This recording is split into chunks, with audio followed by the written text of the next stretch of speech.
yo creo que el invitado de hoy, al que los dos queremos mucho, en el caso mío personal, además, son demasiados años los que lo conozco, lo aprecio, lo estimo, pero nos está regalando desde hace unas cuantas semanas una serie de notas en su espacio habitual en el diario El Economista, que nos ayuda a pensar esta política, nuestra historia política, tan compleja, tan difícil, y que no ha sido menos en el siglo XX, digo, como para matizar a los que se hacen problemas por lo que nos pasa en este siglo XXI, le decimos, quédense tranquilos, que este despelote viene de largo, ¿no? Eso tal cual, y bueno, le damos la bienvenida a Oscar Muiño, un periodista de larguísima trayectoria, un hombre de la historia, un erudito. No hay hoy en la Argentina muchos eruditos en el sentido de personas que antes de meterse en un tema investigan todo lo que hay dando vueltas. Yo he compartido cafecitos hablando de Churchill, hablando de Stalin, y siempre fue para aprender. Así que qué gusto, Oscar, ¿cómo estás? ¿Qué tal? Gusto de saludarlo. Lo único que lamento es que la trayectoria sea tan larguísima. Me gustaría una trayectoria más corta, con lo cual yo sería más joven y tendría más carretel por delante. Pero en fin, salud Eduardo, salud Diego, gracias a Natalia, a los de Radio Cultura y a los que manejan la técnica, que son para mí de una admiración extraordinaria. Yo quiero hacer una advertencia. Acabo de recibir un WhatsApp del abogado que suele asesorarme. Recuerden que de a 2 es complicidad, pero de a 3 es asociación ilícita. Así que portémonos bien. Estamos incursos. No seré el organizador, que es el que la liga peor, el organizador de la asociación ilícita. Vamos a tratar de ir por ese angosto desfiladero para no caer en la conducta típica, antijurídica y culpable. Grande, doctor. ¡Que viva el doctor! Bueno.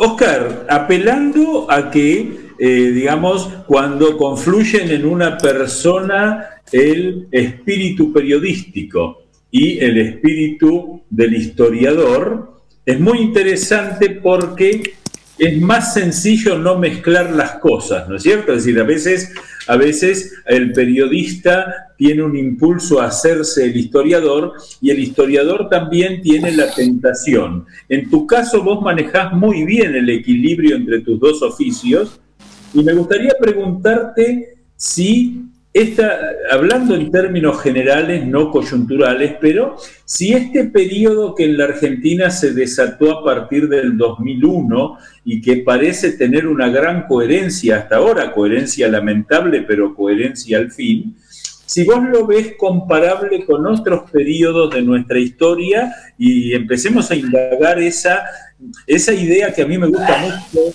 de Jean-Baptiste Vico, de que la historia no se repite, pero vuelve por carriles bastante parecidos a los del pasado. No tenemos que olvidar que todo nació de una equivocación. Pedro de Mendoza y fue el adelantado que más plata gastó para llegar al lugar más pobre de América. Es decir, él creía que estaba llegando a un lugar más rico que México, más rico que el Perú, y en realidad llegó a un lugar donde no solamente no había oro, no había plata, sino que ni siquiera había indios para trabajar.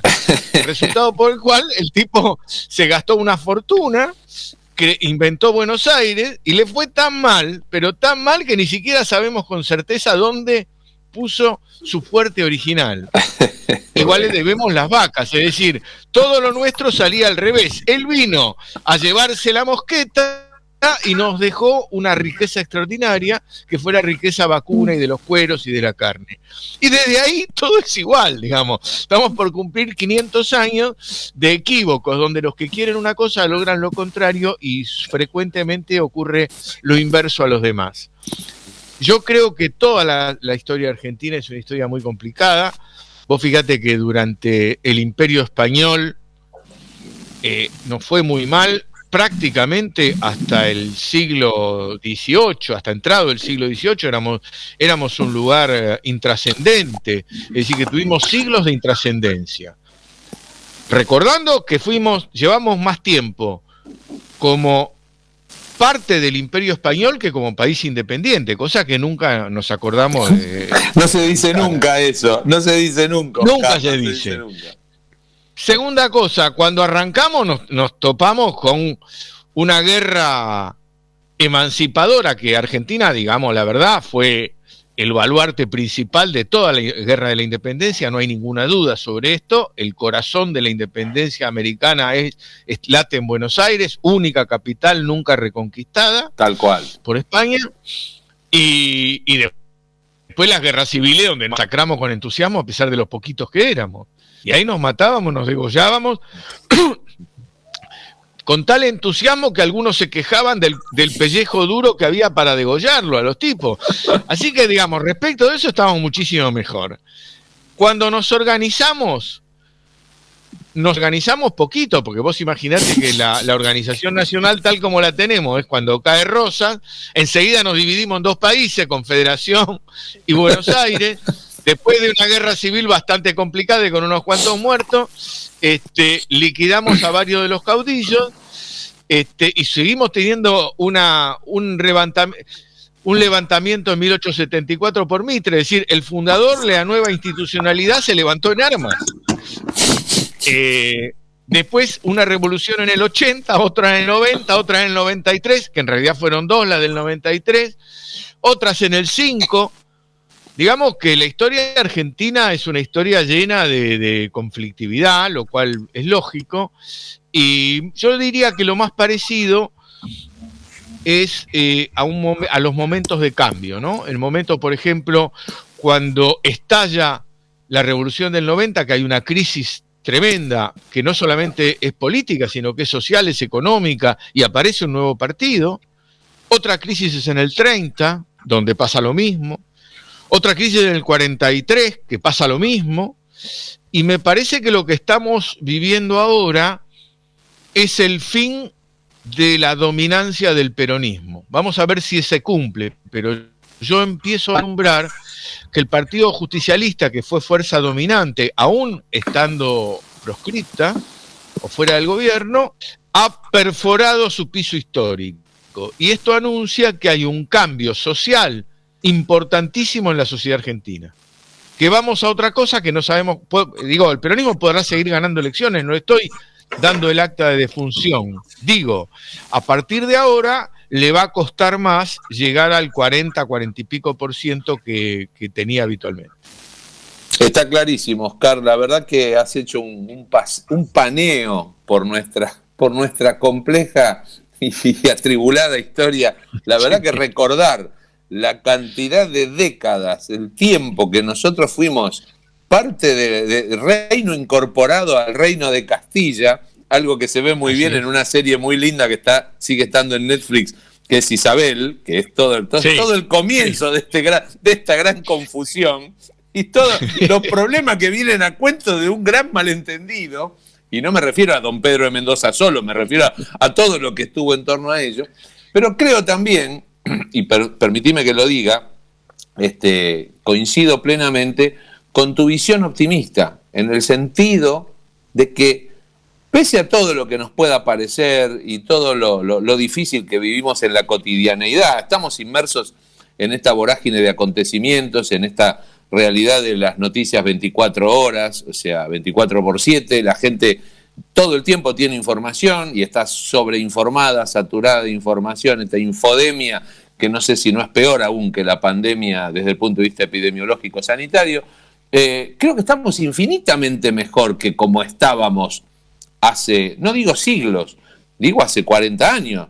No hay que olvidarse, vos mencionaste esos fines de ciclo, esas tremendas guerras civiles que asolaron la tierra argentina, y el ciclo de ese medio siglo XX, del 30 para el 83, que fue medio siglo de golpes militares, de fusilamientos, de matanzas, de desconocimiento de resultados electorales, de fraude, porque para que no llegue al gobierno tengo que hacer trampa Y esta va a ser la verdadera república democrática, porque estos otros son populistas, son chabacanos, son chusma, y después la proscripción lisa y llana, y después la desaparición de personas, la violación de los derechos humanos más elementales.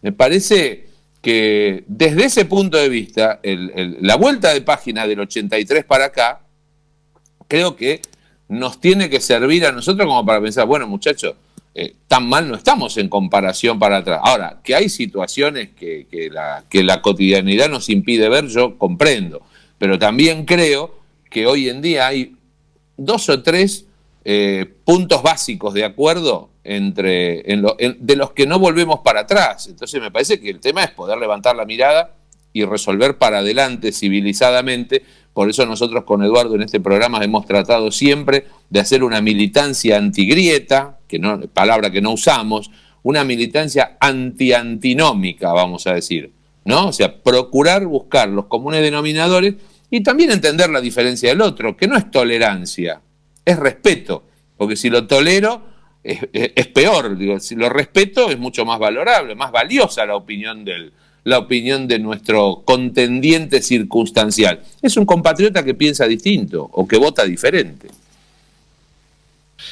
Bueno, no solamente eso, yo diría, para mantener la idea optimista en este mar de pesimismo que algunos militan, en América del Sur, hoy por hoy, la Argentina está en las mejores condiciones para resolverlo. Ahora cuento por qué si les interesa. Sí, claro. Pero quiero decir que, por supuesto, siempre seremos capaces de arruinar las oportunidades, ¿no? Porque en eso también nos especializamos. Sí. Ya lo hemos hecho. Pero hace unos pocos años, todos nos daban por liquidados, que estábamos en una decadencia inevitable, mientras en las economías y las naciones del Pacífico surgían vigorosas. Repasemos. Perú lleva media docena de presidentes, no solamente echados, sino todos pasando por la justicia, los partidos liquidados, y una economía que en los números crece, pero la vida real está peor. Si hubiera tanto éxito en la economía peruana, no caerían todos los presidentes ni se disolverían todos los partidos políticos preexistentes. Colombia, como sabemos, vive una guerra civil larvada desde hace 50 años. Su producción aumenta porque tiene una producción curiosa de producto no tradicional, como es la cocaína, digamos, con acceso a los mercados del primer mundo y guerras civiles combinadas, violación de los derechos. Bueno, no tiene sociedad civil. Pues es que cuando se habla de huelga en Colombia, no se habla de paro de actividad, pero no hay sindicato. Se habla de huelga, en realidad es una marcha. Es un país muy, muy poco desarrollado en ese sentido. Ecuador es chiquitito, y Chile, que era la estrella surgente de la región, acaba de entrar al siglo XX. Sí, acaba de entrar al siglo XX. Chile, desde que la crearon hasta hace pocos años, era una sociedad conducida por una élite muy eficaz, pero al mismo tiempo muy clasista, que retenía todos los derechos políticos, comerciales, sociales, etc. Y bueno, llegó un momento que los morochos dijeron, basta, queremos estudio gratis, queremos pensiones y jubilaciones razonables. Los jóvenes encontraron que los viejos no se jubilaban nunca porque las jubilaciones son imposibles para vivir, de modo tal que entró en crisis. Para bien o para mal, yo preanuncio 30 o 40 años de Chile de gran inestabilidad como la que veníamos viviendo. Ahora, ahí permitime, Oscarcito, coincido con el análisis, pero quiero buscar algún punto de divergencia para que no se asusten nuestros queridos escuchadores. No, ahora, lo que sí está con toda claridad evidenciada es la dificultad de la dirigencia política, eclesiástica, empresarial, para, dadas esas buenas condiciones generales de la Argentina, yo coincido absolutamente en esto que decís, es decir, y además hemos pasado 2 o 3 crisis muy graves de tipo económico-financieras, donde las instituciones se mantuvieron. Esto hay que, el 2001 fue una tragedia económico-social, ahí quedó en 2001 para echarle la culpa solo a De la Rúa, yo creo que es mucho más amplia, pero lo importante es decir que a pesar de eso el vendaval no movió las instituciones. Es decir, las instituciones funcionaron, ¿no? Es decir, ¿por qué nuestra dirigencia pareciera estar en un nivel por debajo de la potencialidad argentina? Totalmente de acuerdo, porque es la dirigencia global, es la dirigencia, vos tenemos una dirigencia política que no acierta a terminar con la grieta, que es absurdo, tenés una dirigencia económica que no toma riesgos, lo cual es incompatible con el desarrollo de un capitalismo pujante, una dirigencia sindical que está viendo un país que ya no existe más también, más allá que vive de glorias pasadas. Claro, que vive de glorias pasadas. Un pueblo que es muy creativo, muy laborioso, y una dirigencia que sin ser... Ojo que se silenció, Oscar. Apagaste el micrófono. La grieta, la grieta beneficia a unos pocos, digamos. Yo creo que hay una gran responsabilidad de Cristina Fernández y de Mauricio Macri centralmente en este punto. A los dos les conviene la grieta porque es la única manera que tienen de sostenerse como líderes. Es un negocio de pocos. El resto, es un negocio de pocos la grieta. Claro, el resto de la dirigencia no está acertando a un modelo de acuerdo. A ver, supongamos que ahora pierde el gobierno las elecciones más o menos como perdió las PASO. No se puede esperar 2 años para tomar medidas. La gente que está muy jorobada, muy difícil, no puede decir, mira, quédate tranquilo hiberná 26 meses que después vengo y te lo soluciono. Hay que llegar, yo creo que un buen momento para llegar a acuerdos es cuando un gobierno ha sido derrotado. Exacto. Recordate, Eduardo, que la ley de coparticipación federal, es decir, el dinero que el Estado Nacional le transfiere a las provincias, se acordó en 1988 con un radicalismo ya menguante, con Alfonsín en el final, golpeado por la derrota del 87, y la ley de defensa, que fue una ley excepcional, que retiene los puntos en los cuales los militares no se pueden meter en la política, también fue acordada a partir de ese momento. Es decir, lo que nosotros tenemos que hacer es resolver eso, porque lo último que quería cerrar del continente es que el país más poderoso, que es Brasil, está también en 2 problemas, no uno. El primero es que está volviendo a una opción que va a ser una opción del pasado, Lula o Bolsonaro, que es volver a líos no solamente políticos, sino sociales, raciales y clasistas de otra época. Y para colmo, el camarada Bolsonaro jugó para Trump, es decir, en público dijo que a Trump le robaban la elección. Si toda la colectividad internacional hubiera hecho eso, Trump seguiría siendo presidente. Y el compañero presidente Biden, si bien es católico, tiene la propensión al perdón de los puritanos originales, es decir,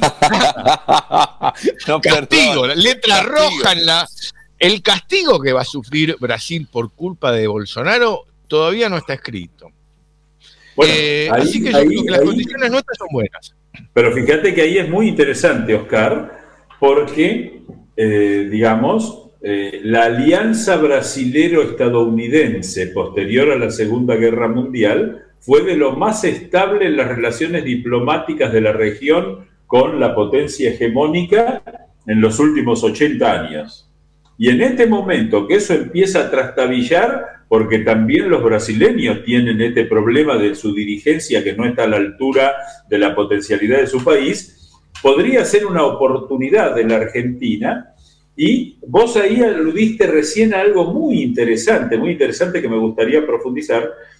Por primera vez desde que el peronismo llega al poder en 1946, tiene el riesgo cierto de perder el Senado, que siempre fue un condicionante formidable para con los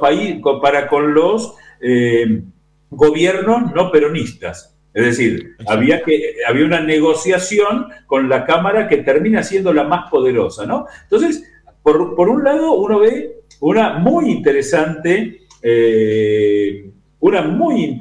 perspectiva, porque además la oposición Y yo creo que ahí el radicalismo, saben ustedes que yo no soy radical, pero tengo y lo bien que haces, Eso de acuerdo, pero fundamentalmente por el respeto que yo tengo, que creo que fue el inicio de nuestra amistad, de mi amistad con ambos, que es recuperar lo valioso que es que el radicalismo termina resolviendo sus problemas en una elección y ahora puso muy picante a la oposición porque el radicalismo se convirtió en competitivo dentro de lo que es Cambiemos, de lo que es Juntos por el Cambio, lo que es Juntos, esta mezcolanza que se hace, y en el mismo PRO, que fue bastante poco acuerdista en la interna de la oposición, quien se está despedazando como líder, que es Horacio Rodríguez Larreta,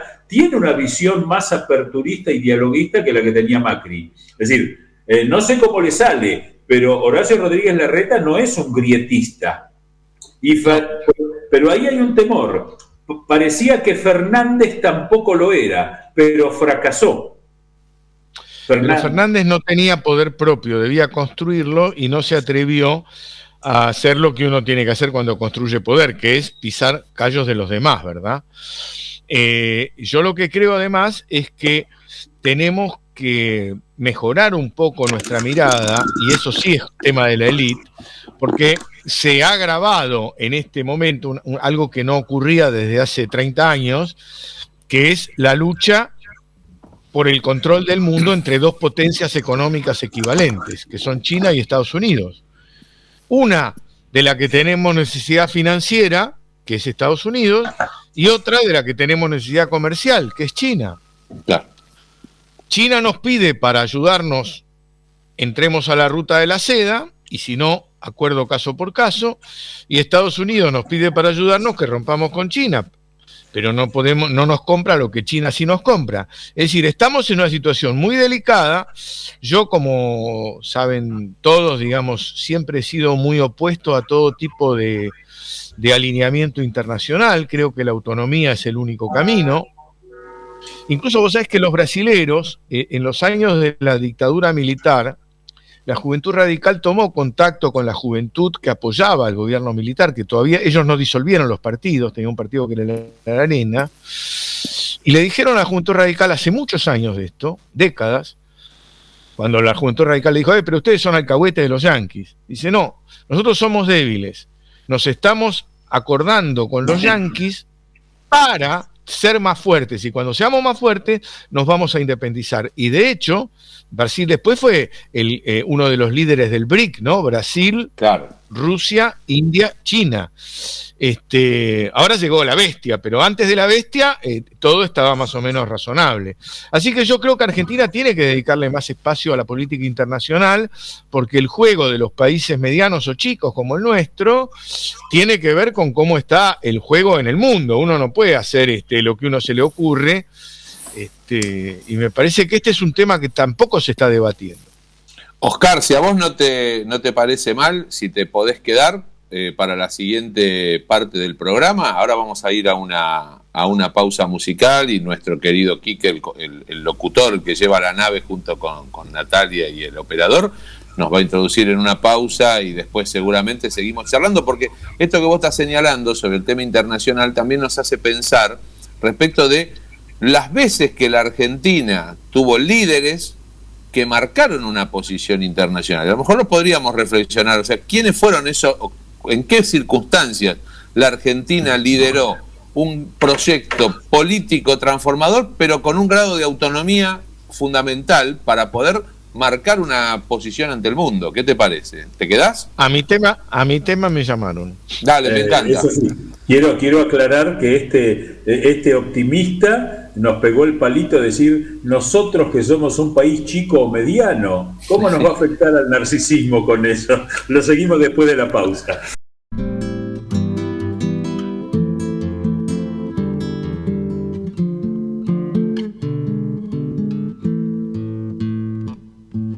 ¿Quién dijo que todo está perdido? Yo vengo a ofrecer mi corazón. Tanta la sangre que se llevó el río. Yo vengo a ofrecer mi corazón, no será tan fácil, ya sé qué pasa, no será tan simple como pensaba, como abrir el pecho y sacar el alma, una cuchillada del amor, luna de los pobres siempre abierta. Yo vengo a ofrecer mi corazón como un documento inalterable. Yo vengo a ofrecer mi corazón y unir en las puntas de un mismo lazo, y me iré tranquila, me iré despacio, y te daré todo y me darás algo que me alivie un poco más. Abraza corazón al dolor, y el amor con la explosión canta, y con la esperanza agua viva, remedio en la voz. Latinoamérica creo en vos, corazón de selva, desde maíz dorado con ají. Cuando no haya nadie cerca o lejos.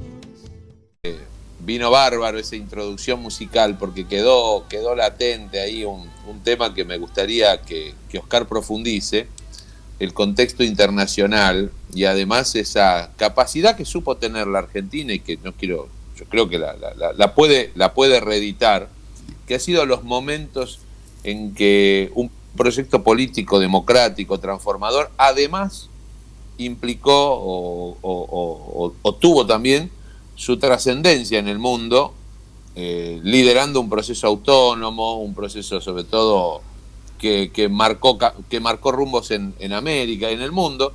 Él es especialista en eso, así que, Oscar, ¿qué te parece? Yo creo que estamos muy orgullosos de la historia argentina en materia de autonomía. Vos fíjate que aún en la época que éramos vasallos de España, los desobedecíamos. Es decir, acá entraban buques holandeses, portugueses, franceses, ingleses, de todo tipo, y Argentina, y a partir de ese tráfico de mercaderías, pero también de ideas, lo que iba a hacer la Argentina tenía unas características propias que se multiplican cuando muy pocos argentinos saben que una gran guerra que hubo entre Francia y España contra Inglaterra, que fue la Guerra de los 7 años, promediando el siglo XVIII, España y Francia cobraron en todos lados, les fue pésimo, sobre todo en América y en Asia. El único lugar donde le pegamos una paliza a los ingleses fue acá, en Colonia y Montevideo, una paliza importante. Después, como siempre le pasaba a los españoles, grandes guerreros, pésimos diplomáticos, negociaban horrible, otra vez le devolvimos Colonia al Uruguay, que era un lindo lugar para seguir siendo de vacaciones. Y bueno, las invasiones inglesas volvieron a despertar en toda América. Uno recorre muchas ciudades de América Española de esa época y hay monumentos de homenaje a Buenos Aires por haber resistido la invasión inglesa, que en esa época no la resistía nadie. Permitime, Oscarcito, una anécdota que para mí fue muy sorprendente. En la abadía de Westminster, que es la iglesia nacional de la corona británica, hay 2 marcos de madera vacíos con una placa de bronce debajo que dice: faltan las banderas rendidas en Buenos Aires en 1806. Les duele hasta el día de hoy a los británicos porque fue la peor derrota del siglo XIX, y nosotros a veces lo tomamos como la anécdota de la olla llena de aceite hirviendo, ¿no? Es importante ver esos toquecitos de originalidad argentinos en la historia. Claro, exactamente. Y bueno, y después cuando viene la Guerra de Independencia, como decíamos antes, es muy interesante cuando uno lee la correspondencia de los realistas que le mandaban a las cortes de españolas, decían, acá hay que terminar con Buenos Aires, mientras no liquidemos Buenos Aires, estos locos revolucionarios van a seguir, y lo dicen desde todos lados, lo dicen desde acá, desde Montevideo, desde Lima, desde América Central, de todas partes. Y vos fíjate que en nuestra época, aún en las guerras civiles, nosotros, ¿qué hacemos? Nosotros tenemos una dependencia histórica con Gran Bretaña, inevitable, porque, a ver, cuando nosotros declaramos la independencia, ¿quién mandaba en los mares? Inglaterra, todos los barcos eran ingleses, podían llegar acá o los ingleses o quien los ingleses permitieran. Y así todo, Mariano Moreno, con un gobierno recontra malo, débil, hecho pomada, no reconocido por la mayor parte del virreinato, con rebeliones por todos lados, le dice a Lord Stranford, porque ni siquiera había embajador inglés acá, estaba en Río de Janeiro con los portugueses, le dice, ustedes, nosotros, ¿qué? O nos ayudan a nosotros, o nosotros, pues si no, nosotros nos vamos con Napoleón. Y se asustan los ingleses, se ve que le creyeron y se asustaron y mandaron a Puyá, y ahí se acabó el primer bloqueo sobre la Junta hecho por los españoles de Montevideo. Y toda la política fue así, Argentina como un petizo diciéndole a un gigante, mirá que yo te voy a matar, te voy a romper los dedos. Entonces, una relación con Inglaterra de mucha complementariedad, porque para colmo, o para fortuna, digamos, ellos necesitaban lo que nosotros teníamos. Y nosotros, a pesar de las grandes relaciones con Inglaterra, también se plantó, como se plantó Rosas con los ingleses cuando tuvo su problema, o como se plantó Lavalle con los franceses, a pesar de que Rosas ahí aplaudió a los franceses. ¿Viste una cosa cuando le toman la flota a Lavalle? Es decir, casi todos los gobernantes argentinos nos hacen sentir orgullosos. Hay unos pocos que no, a mi modo de ver. Porque si vos analizás la historia, casi todos estaban muy orgullosos de la patria y no le querían responder a nadie. Y así son los gobernantes y la mayoría de las élites. Incluso un gobernante que fue muy entreguista en lo económico, que fue Juárez Selman, en política internacional se planteó contra el dominio norteamericano de las Américas en el primer Congreso Panamericano o que se hace en Estados Unidos, mandando a dos gigantes como eran Pellegrini, ¿no es cierto? Sáenz Peña y Quintana, que los dos van a ser presidentes, que no iban a las reuniones, no aceptaban nada, decían que estaban enfermos y se paseaban por la mitad por el medio de la capital para que lo viera todo el mundo. Y siempre Argentina tuvo esa decisión de autonomía. Roque Sáenz Peña era enormemente autonomista respecto del resto, también lo fue Pellegrini, por ejemplo. Incluso el general Roca no era un hombre que fuera decidido, que estuviera decidido a entregar nada. Creo que la mayor, me parece que ya al final del proceso del 80, ya los últimos presidentes el último presidente en particular estaba más débil, como era Victorino de la Plaza, y cuando Argentina sufre varias provocaciones en la Primera Guerra Mundial, que te la regalo, no era fácil de resolver, pero los ingleses abusaban de su control de los barcos argentinos y los alemanes llegaron a fusilar a un cónsul argentino en Bélgica y no hacen nada. Pero cuando después llega Irigoyen sí tiene una actitud muy decidida de independencia nacional ante la guerra, y tiene una política. Cuando Estados Unidos entra en guerra, Irigoyen le dice, simpatizamos con Estados Unidos, y cuando el embajador norteamericano dice, bueno, vengan a la guerra, digo, ustedes fueron a la guerra cuando los atacaron. Alemania con nosotros no rompió ningún vínculo. Y cuando hunden un barco, llama al embajador alemán y consigue satisfacciones, y si no, Argentina sí iba a ir a la guerra.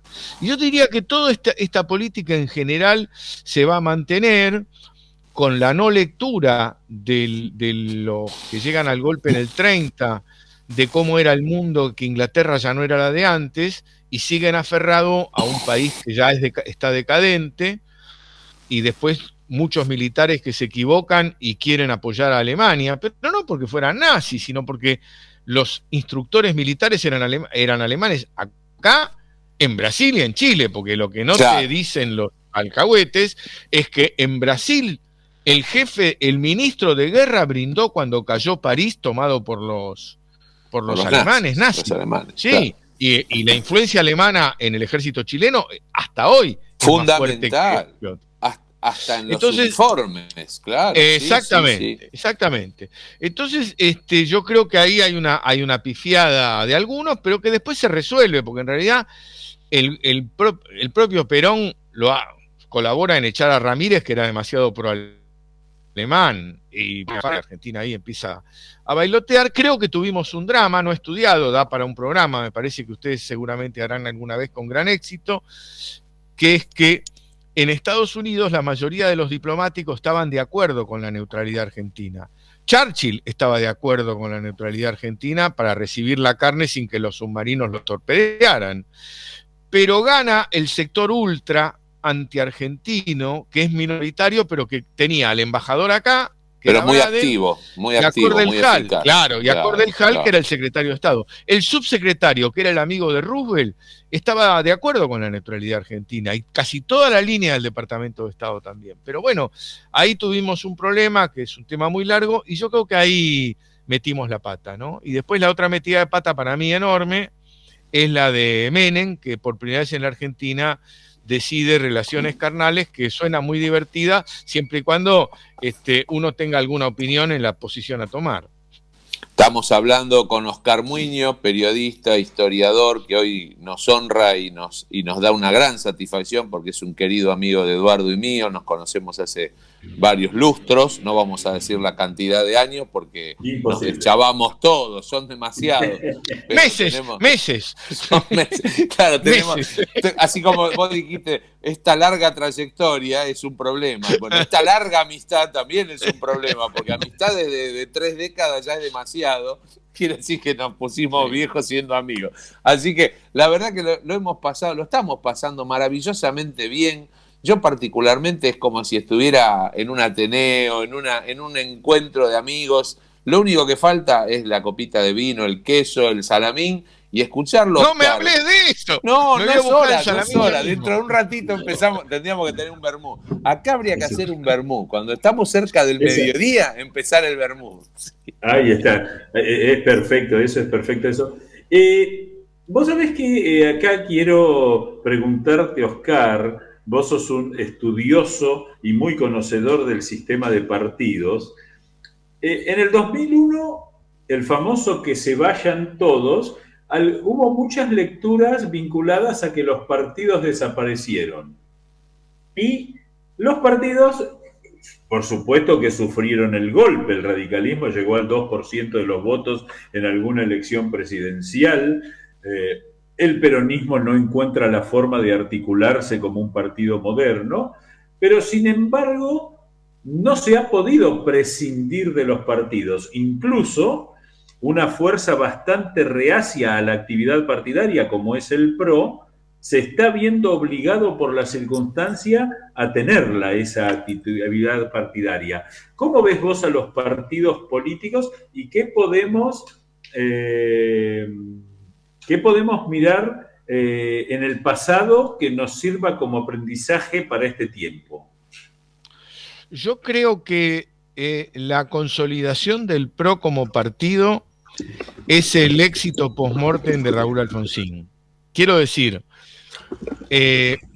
la necesidad final para evitar todo golpe militar era que la derecha se hiciera democrática, abjurara de los golpes militares y decidiera competir en elecciones, idea que había abandonado en el año 30. A partir de ahora decidió aceptar las elecciones, entró al sistema de partidos de manera vigorosa, creo yo, con propuesta republicana, y de esta forma yo creo que ahí se consolida definitivamente la democracia, porque el centro derecha o la derecha democrática es una corriente de ideas histórica de la Argentina. histórica de la Argentina. Ya en el año 73, va a ser medio siglo, en las elecciones, las últimas que en vida de Perón, digamos, el centroderecha saca 20% de los votos. 14 de Manrique y otros 5 entre Nueva Fuerza y Ezequiel Martínez, que eran partidos provinciales conservadores y lo que sería el alzogaraísmo. Es decir, que es una corriente persistente. Esa corriente no se metía en las elecciones porque prefería los golpes militares. Al meterse electoralmente desaparece todo el riesgo de golpe militar. Yo creo que el problema que vamos a tener ahora es que va a reaparecer una derecha autoritaria que nunca tuvo peso electoral por la pobreza, los sectores de la pobreza más terrible en la Argentina como en Europa, donde hay muchos pobres, aunque no se diga, o en Estados Unidos, que son los que votaron a Trump, van a buscar una alternativa fuera del sistema, si es que el sistema no se las da. Luego el sistema político está fuerte, el 2001, como vos bien decís, no destruyó el sistema, dijeron que se vayan todos y se quedaron casi todos. El que cobró fue el radicalismo, que tuvo una fuga grande con López Murphy por derecha y con Carrió en ese momento por izquierda, hoy no. Y el peronismo no tuvo pérdida de votos, se distorsionó, pero no tuvo pérdida de votos. Recién ahora le llegó el peronismo acaba de tener su 2001.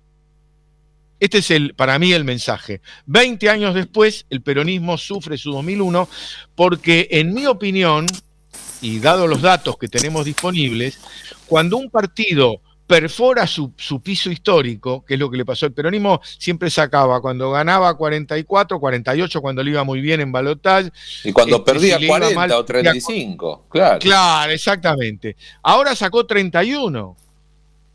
31%.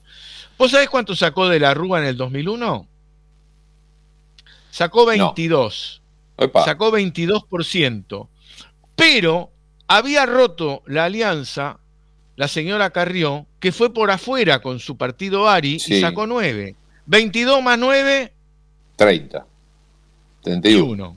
31. ¿Cuánto sacó ahora el gobierno? 31. Es decir, el número del desastre para los gobiernos en medio término que están perdiendo. Entonces el peronismo perforó su piso, y cuando perforás el piso, no es que el piso ahora es 31, el piso va bajando. A bajar. Baja hasta, no es que encontramos un nuevo piso, no, primero estás te vas hundiendo hasta que encontrás. ¿Esto quiere decir que se va a hundir? No, va a volver a ser gobierno, va a poder volver a ser gobierno, pero ya le va a costar más. Ya cuando te perforan el piso, ya tenés que trabajar de otra manera para ganar el comicio. Y eso vamos a un sistema político sin partido dominante. El peronismo además perdió 5 de las últimas 4 elecciones, recordemos. De modo tal que ese rol de partido, y estamos modernizándonos. Vos fíjate acaban de votar en Alemania, 24% uno, 25% otro, 14 o 16% otro, 11 otro, 4,5% otro.